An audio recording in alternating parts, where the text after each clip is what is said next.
स्वागत है आप सभी का ज्ञान सिंधु कोचिंग क्लासेस में। और हमारे पास ये एक है पेपर और एक है कॉपी, एक बच्चे ने लिखी है, तो बहुत ही सुंदर मुझे लगता है उसने लिखी है। फिलहाल तो मैं किसी नतीजे पर इसे चेक करने के बाद ही पहुंचूंगा, क्योंकि मैं प्रत्येक कॉपी को उसको चेक करने के बाद ही उसका विश्लेषण करता हूं और आपको बताता हूं क्या इसमें कमियां हैं क्या नहीं है। 2024 में 22 फरवरी को अगर आप बोर्ड एग्जाम देने जा रहे हैं तो कॉपी आपको यही ऐसे ही लिखना होगा जैसे मैं आपको भांति बता रहा हूं, जिस भांति से, जिस विधि से, उसी विधि से आपको इस पेपर को हल करना होगा। तो आइए हम इस कॉपी के माध्यम से जरूर समझेंगे कि पेपर को कैसे हल करेंगे तो कितने अच्छे अंक आएंगे। ठीक है, तो यहां पर यह होता है संकेतांक, जो कि यहां पर कॉपी में भरा जाता है, और यही होता है मार्का, जो कि OMR में आपका यहां पर भरा जाता है। अगर वो मार्का कह रहा है तो आपको Q और D मार्का है तो Q और D भर करके उसी के सामने आपको कर देना है गोला ब्लैक। समझ में आया? और यहां पर चीजें आपको भरी मिलेंगी। फिलहाल तो ये जो OMR है डेमो के लिए थी तो भरी मिलेगी, ये ऑलरेडी आपको यहां पर कुछ नहीं भरना होगा, केवल आपको मार्का सीरीज भरनी होगी और आंसर्स, और यहां पर आंसर्स भरने होंगे। ये वाला भी ऑलरेडी फिल मिलेगा और यहां पर भी आपको सीरीज भरनी होगी। तो फिलहाल मैंने इनकी ये वाली चेक कर ली है, तो यहां पर इनको 20 में से 20 मिल गए हैं। तो चलते हैं भाई साहब, हम यहां पर इस पेपर को हल करते हैं। सबसे पहले तो हम इस पेपर को देखते हैं, पेपर को पहले हल करेंगे, फिर खंड बा में जब वर्णनात्मक प्रश्न आएंगे तब हम देखेंगे कि क्या इन्होंने वर्णनात्मक प्रश्न सही लिखे हैं। फिलहाल आपको इसी के साथ पेपर का भी सॉल्यूशन मिल जाएगा, आपके दो काम हो जाएंगे। प्रेमचंद द्वारा रचित उपन्यास कौन सी है? परीक्षा गुरु लाला श्रीनिवास दास की है, तो यहां पर आपका सही जवाब हो जाएगा गोदान। जयशंकर प्रसाद की यहां पर कहानी की बात करें तो यहां पर ममता जयशंकर प्रसाद की कहानी है। ठीक है, तो यहां पर भी बी सही, यहां पर भी बी सही है। और चलते हैं अपने अगले प्रश्न पर। अगला प्रश्न हमारा ये है, तीसरा वाला, कि सरस्वती पत्रिका किस युग की है? तो ये द्विवेदी युग की है। यहां पर भी आपका बी सही हो गया है। तो यहां पर भी 1 2 3 का बी सही है, तो यहां पर भी इन्होंने 1 2 3 का बी सही किया है। बहुत अच्छा है, कोई दिक्कत नहीं है। उपन्यास सम्राट प्रेमचंद को कहा जाता है। त्रिवेणी के लेखक कौन है? आचार्य रामचंद्र शुक्ल हैं। सरस्वती पत्रिका के संपादक कौन है? महावीर प्रसाद द्विवेदी हैं। और साहित्यालोचन श्याम सुंदर दास की कृति है। तो यहां पर 4 से हम देखेंगे, 4 का ADDA, तो यहां पर देखो ADDA, ये यहां तक भी आपका सही है। 7 तक इन्होंने सही कर लिया, ये भी सही, ये भी सही, ये भी सही, ये भी सही। और फिर है, निम्नलिखित कथनों में से कोई एक कथन सही है, पहचान कर लिखिए। क्या बोलूं, क्या याद करूं? आत्मकथा विधा की रचना है, तो 8 का भी हो जाएगा। क्या बी इन्होंने लगा दिया, तो एकदम सही है। फिर देखिए, अजंता पुरातत्व संबंधी लेख के रचनाकार कौन है? भगवत शरण उपाध्याय हैं, तो 9 नंबर का सही है, ए लगा दिया। और यहां पर लिखना भी आपको है 9 नंबर का ए सही है। ठीक है, अग्निरेखा किसकी कृति है? अग्निरेखा महादेवी वर्मा की कृति है, तो 10 का बी आपका सही जवाब होगा और 10 का बी यहां पर भी सही कर दिया गया है।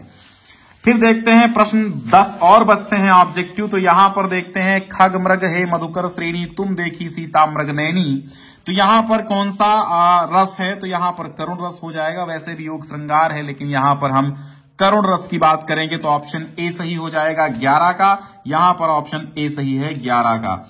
बंदो गुरुपद पदुम परागा के चरणों में, दोनों चरणों में मिलाकर के, सूर्य सुवास सरिस अनुरागा, इन दोनों चरणों में मिलाकर के कितनी मात्राएं हैं? तो 24 नहीं है, 32 मात्राएं हैं। 16 मात्राएं होती हैं, तो यहां पर 32 मात्राएं हैं और 12 का हो जाएगा डी वाला ऑप्शन, बिल्कुल सही है। 12 का डी ऑप्शन हो जाएगा। पीपर पात सरिस मंडोला में उपमा अलंकार है, तो यहां पर क्या हो जाएगा? उपमा अलंकार है ना, बी, तो 13 का भी बी हो जाएगा। देखते हैं, 13 का यहां पर बी लगाया गया है। 14 नंबर प्रश्न है, दशानन में कौन सा समास है? दशानन में है आपका दश आनंद, द्विगु समास है। यहां पर 14 का ए हो जाएगा आपका। अच्छा, यहां पर सी लगाया है इन्होंने, 14 का सी बहुब्रीहि समास। तो यहां पर दोनों भैया हैं, देखो संख्या पूर्व द्विगु होता है, बहुब्री होता है, तो यहां पर ये भी सही है, ये भी सही है।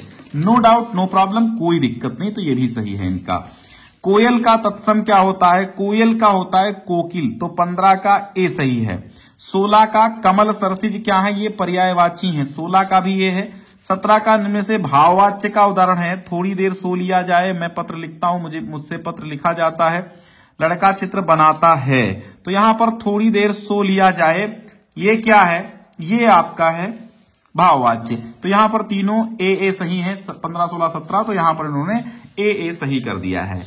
अब देखते हैं 3 और ऑब्जेक्टिव प्रश्न बचे हैं। तो 3 और ऑब्जेक्टिव बचे हैं। तो यहां पर 18 नंबर में क्या है, 18 नंबर में आपका है कि जिन शब्दों का रूप, लिंग और वचन और कारक के कारण परिवर्तन हो जाता है क्या कहलाते हैं। अच्छा, परिवर्तन हो जाता है तो विकारी हैं, और नहीं होता है तो अविकारी हैं। ठीक है, तो 18 का इन्होंने लगा दिया है सी, बिल्कुल सही है यहां पर। और फिर 19 नंबर, युष्मत शब्द का तृतीया, चतुर्थी, पंचमी भक्ति द्विवचन में रूप क्या बनेगा, युवाभ्याम बनेगा, वह बनेगा, या त्वाम बनेगा, क्या बनेगा।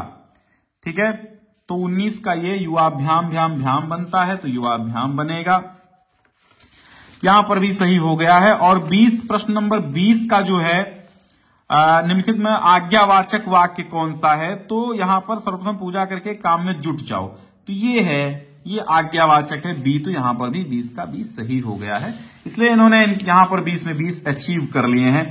अब प्रश्न आता है खंड बा का वर्णात्मक प्रश्न। इनको हम देखते हैं इन्होंने किस ढंग से हल किया है और कॉपी लिखने पर कैसे मिलते हैं इनको कितने अंक। तो यहां पर क्या हुआ कि इन्होंने संकेतांक डाला, भाई जबरदस्त तरीका है, खंड बा डाला जबरदस्त, प्रश्नोत्तर नंबर 21 डाला जबरदस्त। ठीक है, अब यहां पर एक प्रॉब्लम क्या है, कोई नहीं है। अब हमसे कहेंगे कौन सी प्रॉब्लम है, तो हम कहेंगे यहां पर कोई प्रॉब्लम नहीं है, यहां तक कोई नहीं है। अब यहां पेपर क्या कह रहा है, पेपर क्या कह रहा है, पेपर कह रहा है, पेपर क्या कह रहा है, पेपर कह रहा है जब एक बार मनुष्य का पैर कीचड़ में, मनुष्य पैर अपना कीचड़ में डाल देता है तो फिर ये नहीं देखता कि कहां और कैसी जगह पड़ रहा है। तो वैसे ही आचार्य रामचंद्र शुक्ल का मित्रता है। तो ये जो आपने कलर यूज किया है, थोड़ा सा इस कलर को हमें डार्क ब्लू कलर में यूज करना है, चूंकि ये कलर जो है रंगीन हो जाएगा, यानी कि बहुत कलरफुल चीज है, इसलिए आपको ऐसे कलर का यूज नहीं करना है। आपको डार्क ब्लू का यूज कर सकते हैं और ब्लैक का यूज कर सकते हैं। मैं तो रेकमेंड करूंगा आपको ये वाला स्केच, ऐसा स्केच जो आता है 2 से 3 रुपए का, आप इसको यूज कीजिए। जहां जो यहां पर यूज हुआ है ये यही यूज हुआ है, और इसी से आप ये सब हेडिंग्स डालिए, ब्लैक और ब्लू। और इसी का एक ब्लू आता है डार्क ब्लू, ये ऐसा ब्लू नहीं जैसा ये वाला ब्लू है, ऐसा ब्लू आता है। तो नीला आता है तो नीले का इस्तेमाल करें, लाइट ब्लू, ये कलरफुल फिर माना जाएगा ना, तो ये अच्छा नहीं होता है। फिर यहां संदर्भ इन्होंने लिखा, संदर्भ देखो, पहला प्रश्न क्या है कि गद्यांश का संदर्भ लिखिए, फिर व्याख्या करनी है, फिर अंत होते होते तुम किसके भक्त बन जाओगे, इसका जवाब देना है। बच्चे ने क्या किया, लिखा कि गद्यांश हमारी पाठ्यपुस्तक के बीच में डैश लगाना चाहिए, और गद्य खंड में, अब यहां पर अंडरलाइन होता तो थोड़ा सा 4 चांद लग जाते, ये थोड़ा सा अंडरलाइन करिए, है ना, ये बहुत अच्छी चीज होती है जब अंडरलाइन होता है। तो हिंदी के गद्य खंड में संकलित मित्रता नामक पाठ से अवतरित है, जिसके लेखक आचार्य रामचंद्र शुक्ल जी हैं। तो भाई बिल्कुल यहां पर सही है, और यहां पर इनको हम 2 अंक सुंदर सुंदर दे देते हैं, भाई बिल्कुल सही है।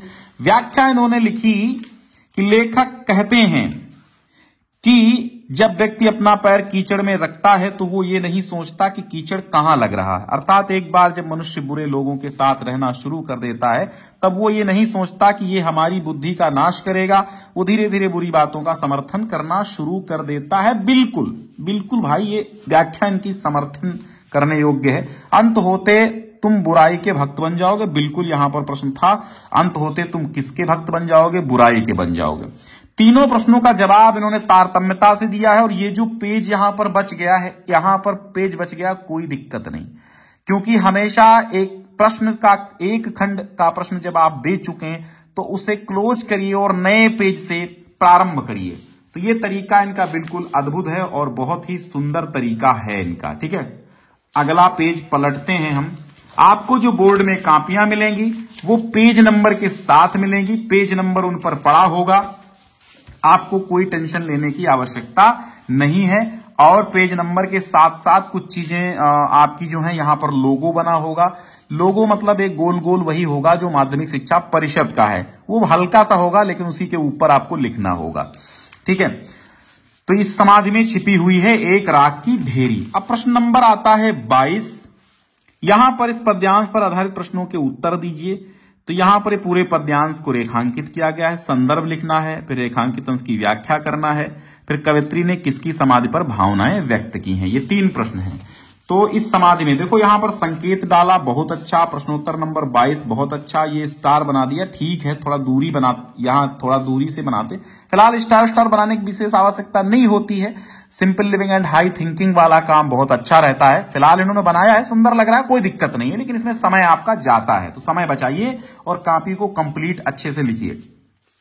संदर्भ इन्होंने डाला, अच्छा डाला, कोई दिक्कत नहीं है, बस वही है कि कलर इनका थोड़ा सा मैच कर जाता ब्लू में तो अच्छा था। प्रस्तुत पद्यांश हमारी पाठ्य पुस्तक हिंदी के, यहां पर भी ये जो लिखा इन्होंने अच्छा नहीं लिखा, डैश लगा देते तो युग्मक चिन्ह लगाना चाहिए। काव्यखंड में संकलित झांसी की समाधि पर झांसी की रानी यहां पर लिखना चाहिए था, ये भूल गए हैं इन्होंने जल्दबाजी में, लेकिन सेंस उनका एकदम सही है, उन्हें याद था, लिखने में थोड़ी सी एक शब्द रह गया, तो खैर विशेष दिक्कत यहां पर इस मायने में इस तरह के प्रश्नों में नहीं होती है। तो जिसकी कवयित्री सुभद्रा कुमारी चौहान जी हैं, तो यहां पर हम पूरे अंक देने की कोशिश करेंगे।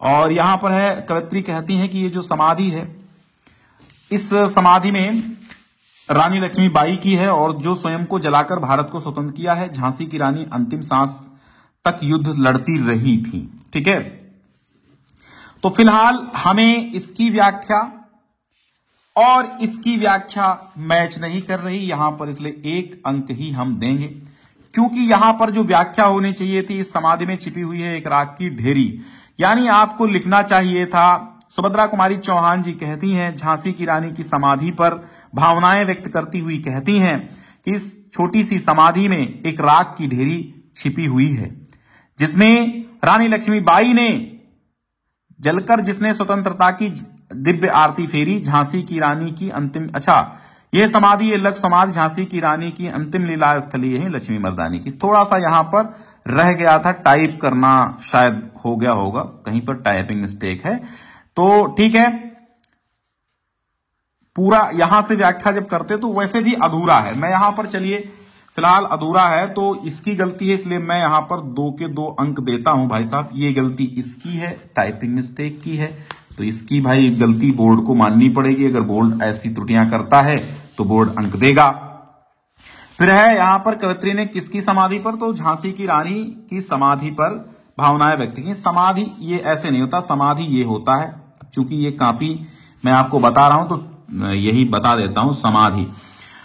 तो खैर ठीक है, यहां पर भी सही है, झांसी की रानी की नहीं, लक्ष्मीबाई यहां पर लिखना चाहिए था।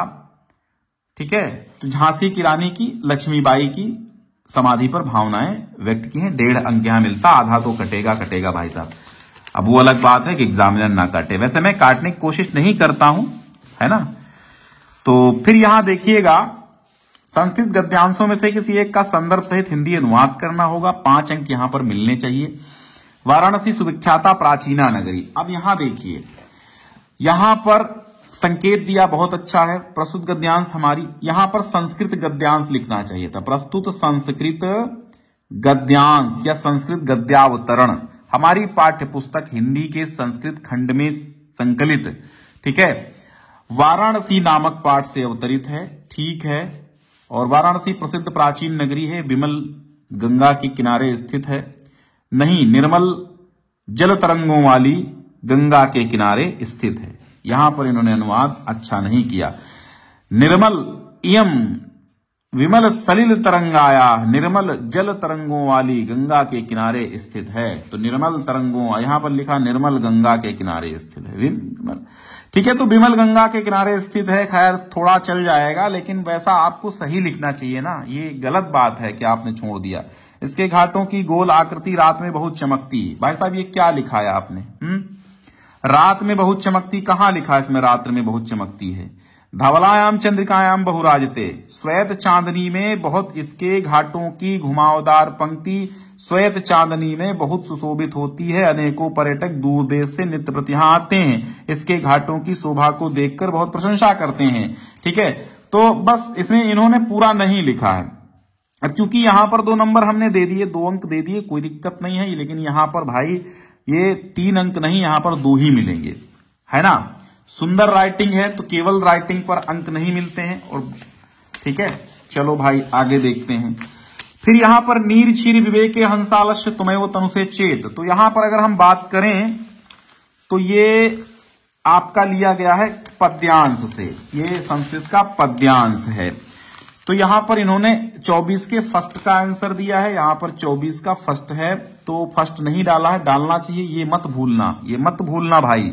संदर्भ है प्रस्तुत पद्यांश, हमारी संस्कृत पद्यांश यहां डालना चाहिए था, या श्लोक डाल देते, प्रस्तुत श्लोक हमारी पाठ्य पुस्तक हिंदी के संस्कृत खंड में संकलित अन्योक्ति विलासा पाठ से लिया गया है।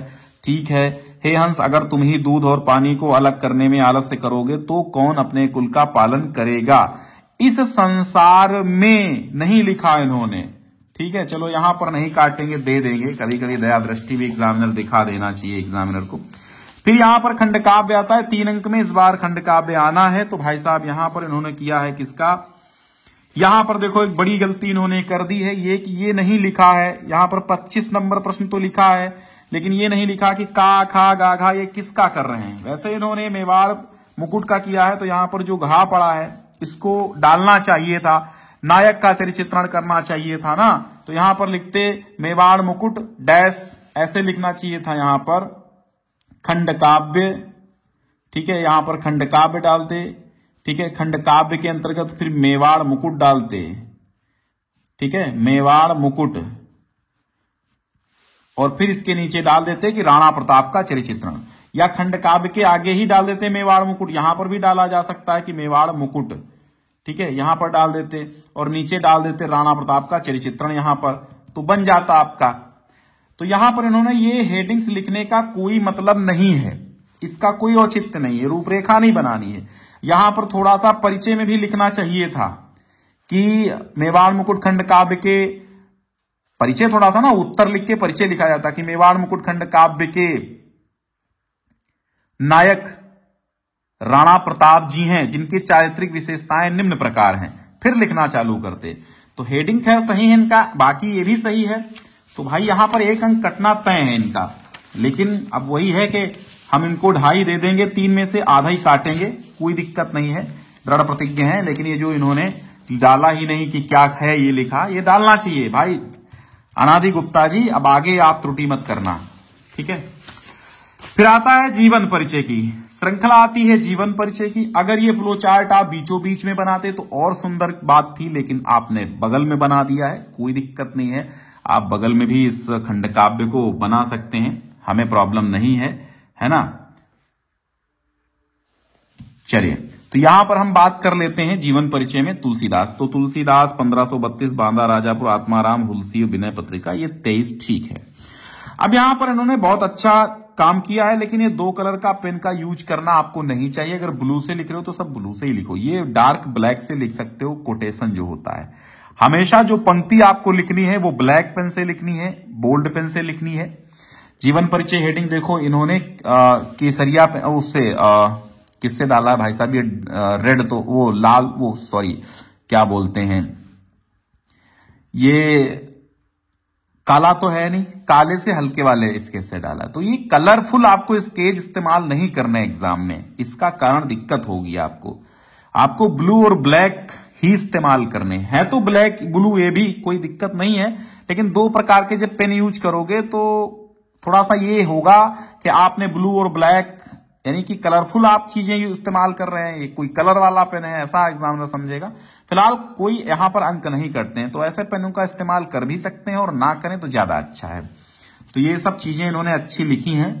ये खैर जीवन परिचय में कोई दिक्कत हमें नहीं दिख रही है, और जल्दबाजी में भी कुछ फैसले नहीं लिए जाते हैं। तो 5 अंक यहां पर पूरे मिलेंगे, क्योंकि कृतियां भी इनकी सही हैं और वो भी सही हैं, ठीक है।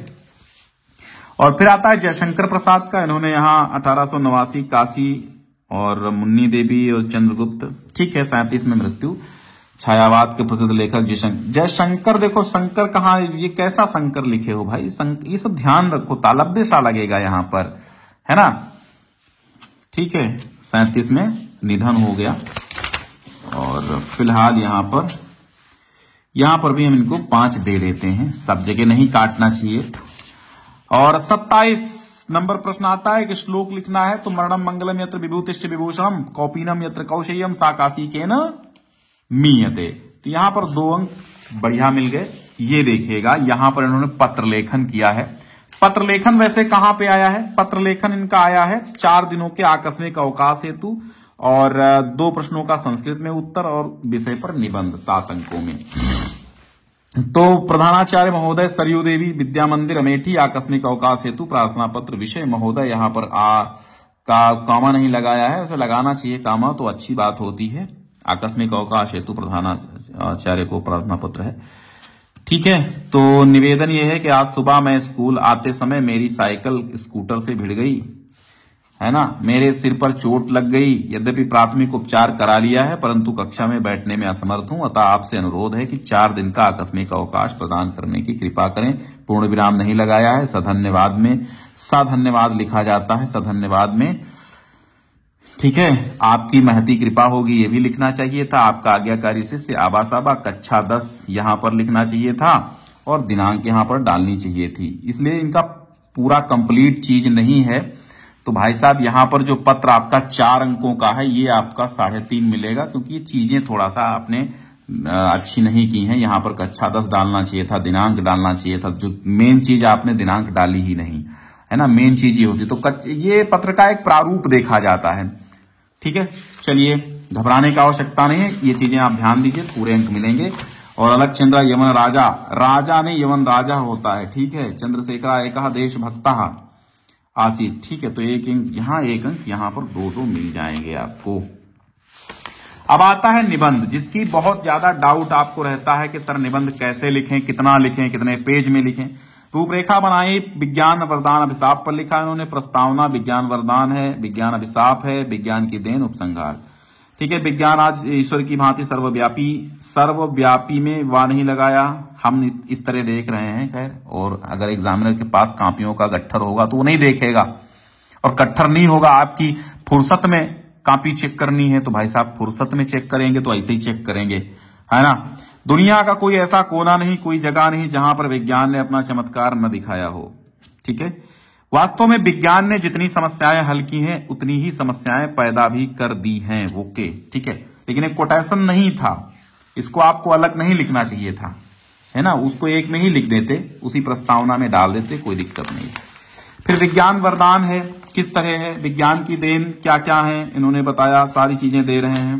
परिवहन में क्षेत्र में, चिकित्सा के क्षेत्र में, ये काले से लिख देते, परिवहन के क्षेत्र में, चिकित्सा के क्षेत्र में, चिकित्सा के क्षेत्र में, संचार के क्षेत्र में, ठीक है। ये तमाम चीजें आपको लिखनी चाहिए थी अलग अलग तरीके से, मतलब ये सब हेडिंग बना के तो अच्छा था। थोड़ा सा छोटा कर दिया, 1 पेज 2 पेज और 3 ही पेज नहीं कहेंगे तो हम 2.5 पेज में ही इन्होंने निपटा दिया है इसको, ठीक है। 2.5 पेज में आप ना लिखें तो यहां पर आपको आधा पेज कम लिखने का आधा अंक कटा है भाई। 3 पेज तो जरूर लिखें, 3 पेज से कम मैंने कहा निबंध ना लिखे, वरना मेरी नजर में तो निबंध वो कमजोर ही है। वैसे भी आपने इसमें कंप्लीट चीजें नहीं लिखी, मतलब अब आप थोड़ा कम कर देंगे। निबंध अच्छा होना चाहिए 3 पेज में। फिलहाल अंक तो मिल सकते हैं लेकिन त्रुटियां भी नजर आ रही हैं जहां तहां, इसलिए आधा अंक, ठीक है, ज्यादा नहीं काटा जाता है तो आधा अंक काट लिया जाता है। वैसे कोई नियम नहीं है, लेकिन अब जब आप त्रुटियां कर रहे हैं तो इसकी समस्या है तो थोड़ा सा काटेंगे तो है ही है, ताकि आप सुधार कर लीजिए भाई, आगे सुधार करिए, है ना। तो विज्ञान ने प्रत्येक क्षेत्र में योगदान दिया है, कार्य बड़ी आसानी से हो जाते हैं, विज्ञान वरदान, ठीक है। हमें कल्पना नहीं की जा सकती, विज्ञान की बदौलत 5 मिनट का कार्य 2 मिनट में हो जाता है, यानी घंटों का कार्य मिनटों में हो जाता है। ऐसे ऐसे यंत्र दिए हैं जिनकी मदद से, अब यहां पर जिनकी लगने से पूर्णविराम नहीं लगता है, कठिन से कठिन कार्य बड़ी आसानी से हो जाते हैं। तो कीटनाशक के क्षेत्र में, कृषि के क्षेत्र में, ये आपको थोड़ा सा हेडिंग्स में लिखना चाहिए था तो थोड़ा सा अच्छा हो जाता है। अब यहां पर हम जोड़ते हैं कि कितने अंकों को इन्होंने प्राप्त किया। आप चलो ऑब्जेक्टिव में 20 में से 20 तो आपके हो गए, और यहां पर रोल नंबर आप डालना जरूर ना भूलें, रोल नंबर अंत में जरूर डालें। यहां पर पूर्ण रोल नंबर आपको डालना है, पेज नंबर तो आपके लिख के आए, मतलब पेज नंबर तो लिखे होंगे ऑलरेडी। तो 6.5 हैं। अभी से समझ जाइए, वक्त बहुत है, क्योंकि आज जब मैं वीडियो अपलोड कर रहा हूं तो समय थोड़ा सा है, और चूंकि ये वीडियो मैं अपलोड कर रहा हूं जनवरी में, और फरवरी में 22 फरवरी को आपको एग्जाम है, यानी 2024 में 22 फरवरी को है, ये बता रहा हूं मैं। तो 22 फरवरी को 2024 में एग्जाम है आपका। तो अभी तो खैर मैं जनवरी 15 है आज, तो 16 जनवरी, तो आपको कोई दिक्कत नहीं करनी चाहिए, समझ लेना चाहिए चीजों को, ताकि आगे वहां पर त्रुटियां ना करें और अंक कटने से बच जाएं आप। तो 6.5 अंक ये हो गया। तो चलिए हम लोग अब इसका टोटल करते हैं कि कितने मार्क्स यहां पर इनको मिले हैं। चलिए मैं टोटल करने के लिए मैं ऊपर लिखता हूं, सबसे ऊपर इस पूरे के पूरे पेज में 2 2 4 2 6 मिले, इससे योग गलत नहीं होता है। और फिर इस पूरे पेज में कितने मिले, 2 2 4 1 5, 5.5 मिले। इस पेज में 5.5 मिले। इस पेज में कितने मिले, 2 2 4, यहां पर टोटल 4 अंक मिले हैं, इसमें 4 मिले हैं। फिर इधर कितने मिले हैं, इधर 3 और 2 5 अंक इनको मिले हैं। फिर इधर देखते हैं खंड काव्य में, तो यहां पर इधर 0 मिला है, तो यहां पर 0 लिखेंगे क्योंकि इधर कोई अंक नहीं दिया है। इधर हमने 2.5 दिए हैं, तो यहां पर 2.5 अंक हम लिख लेंगे, ठीक है। फिर यहां पर भी कोई अंक नहीं दिया है, तो यहां पर 0 हो जाएगा, और यहां पर 5 दिए हैं, तो इसके ऊपर हम 5 लिख लेते हैं। इसलिए लिखते हैं ताकि हमें याद रहे, ठीक है, भूले ना काउंटिंग में। यहां 5 और यहां 2 7 यहां पर पूरे मिले हैं, ये लिख लेंगे।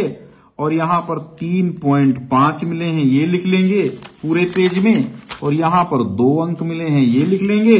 और फिर पूरे के पूरे विज्ञान वरदान में हमें 6.5 अंक मिले हैं, ये लिख लेंगे। तो 6 और 2 8, 8.5 हो गए। 8.5 1 9 3 12 हो गए। 12 7 19 हो गए। 19 हो गए, और 19 यहां पर 5 24 हो गए। 24 और 24 2 26, और एक 27 आधा मिला के हो गए। और फिर यहां पर 27 5 32 हो गए, ठीक है। 32 और यहां पर 4 हैं, तो यहां 32 4 36 5 41 हो गए। 41.5 हो गए, ठीक है। और 6 47, टोटल यहां पर 47 अंक इनको मिले हैं, ठीक है। 41 6 47, ठीक है, वो आधा नहीं था, तो 47 अंक इनको मिले हैं। तो हमने त्रुटि से यहां पर दिए थे 67, नहीं यहां पर, हाँ ठीक है, 67 अंक इनको मिल गए हैं, ठीक है। तो टोटल इस कॉपी में कितने अंक हुए, 67 अंक। तो ये 3 अंक कटे हैं, इसमें घबराने को आपकी कोई आवश्यकता, आपको घबराने की नहीं है। ऐसा लगा रहता है, ऐसा हो जाता है, अंक कट जाते हैं, कहीं त्रुटियां होती हैं, लेकिन इन सब चीजों को मैं इसलिए पहले आपको सचेत कर देना चाहता हूं, ताकि आपको ये चीजें बाद में दिक्कत ना करें। ये जो 3 अंक कटे हैं, ये बाद में 3 अंक आपके ना कटें, अभी से संभल जाओ। अभी बहुत वक्त बाकी बचा है, मतलब बाकी कितना वक्त है, कोई वक्त नहीं है आपके पास। यानी आज जब मैं वीडियो अपलोड कर रहा हूं तो 16 जनवरी है, 16 जनवरी से 22 फरवरी को एग्जाम होने हैं, तो वक्त आपके पास ठीक ठाक है। तो 67 अंक मिल गए हैं, और चूंकि यहां पर 30 मिल जाएंगे इनको, तो 97 का काम हो जाएगा प्रैक्टिकल में, और 20 अंक 47 कॉपी में, और 20 अंक इनको मिल गए हैं OMR शीट में, ठीक है। तो कंप्लीट इनका काम सही रहा। थोड़ा सा इसमें कहीं कहीं त्रुटियां हैं, तो वो आप सुधार जरूर करें।